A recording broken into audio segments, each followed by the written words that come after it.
প্রিয় শিক্ষার্থী বন্ধুরা, আশা করি তোমরা সবাই ভালো আছো। আল্লাহর রহমতে আমিও ভালো আছি। আজকে আমি তোমাদের সামনে নবম ও দশম শ্রেণী অর্থাৎ যারা এবারে এসএসসি 2026-এর পরীক্ষার্থী তাদের জন্য একটা ছোট্ট সংক্ষিপ্ত প্রশ্ন অর্থাৎ সৃজনশীল কয়ের জন্য যে প্রশ্নটা আসে এইরকম একটা প্রশ্ন তোমাদের সামনে সলিউশন করাবো এবং এটা এমসিকিউর জন্য বেশি গুরুত্বপূর্ণ।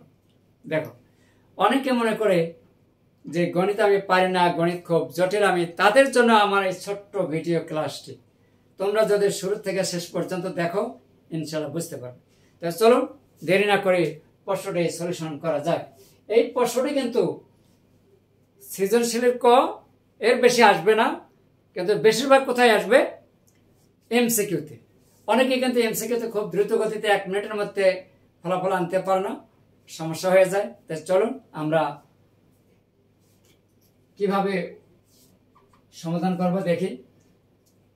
তাহলে অঙ্ক যখন আমরা কিছু করতে যাব অবশ্যই তোমাদের কিন্তু বেসিক একটু জানা দরকার, কিছু সূত্র জানা দরকার। তোমাদের যদি সূত্র জানা থাকে, ফর্মুলা জানা থাকে, তাহলে গণিত করতে কোনো সমস্যা নেই, আনন্দের সহিত মজা করে গণিত করতে পারবা। তো চলুন আমরা এখানে দেখছি যে 1 - tan স্কয়ার 60 ডিগ্রি। তো tan স্কয়ার অর্থাৎ tan 60 ডিগ্রির মান কত? √3।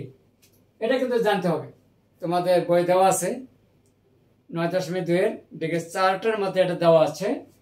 তাহলে এখানে আমরা লিখতে পারি 1 - √3 তারপর square 1 + √3 square plus sin square 60 degree মান হচ্ছে √3/2।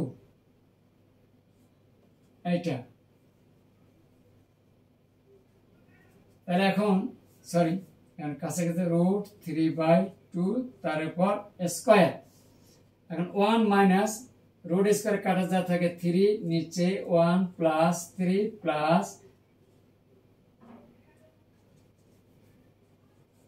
3/4। এখানে আমরা বাদ দিলে পাই -2, আর নিচে পাওয়া যাবে 4 + 3/4। হিসাব করে লসাগু 4 হবে, 4 4 কাটা 1, -2 + 3 বাদ দিলে কত হয়? 1/4। এই ছিল আনসার। এমসিকিউ যদি আসে দেখো এখানে 1 মিনিট সময় কিন্তু লাগে না, শুধু তোমাদের জানা থাকতে হবে sin 60 ডিগ্রির মান কত, tan 60 ডিগ্রির মান কত, ইত্যাদি ইত্যাদি। cos 60 ডিগ্রির মান কত, হাফ, cos 3 ডিগ্রির মান কত, √3/2।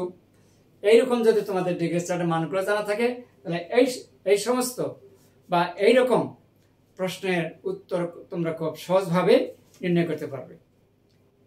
তার কারণ তোমরা তো অবশ্যই জানো যে ভালো অঙ্ক জানতে গেলে তো অবশ্যই সূত্রগুলো জানতে হবে। এটাই সত্য, এটাই বাস্তবতা। আর যদি তোমরা সূত্র ভালো না জানো তোমাদের গণিত বুঝতে একটু সমস্যা হবে, এই সত্যতা তোমাকে মেনে নিতে হবে। তা আমরা কেউ চাই না যে গণিত আমরা জানবো না, সবাই আমরা গণিত ভালো করে জানতে বা শিখতে চেষ্টা করব।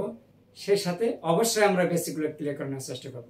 ধন্যবাদ সবাইকে, আজকে এই পর্যন্ত। আল্লাহ হাফেজ।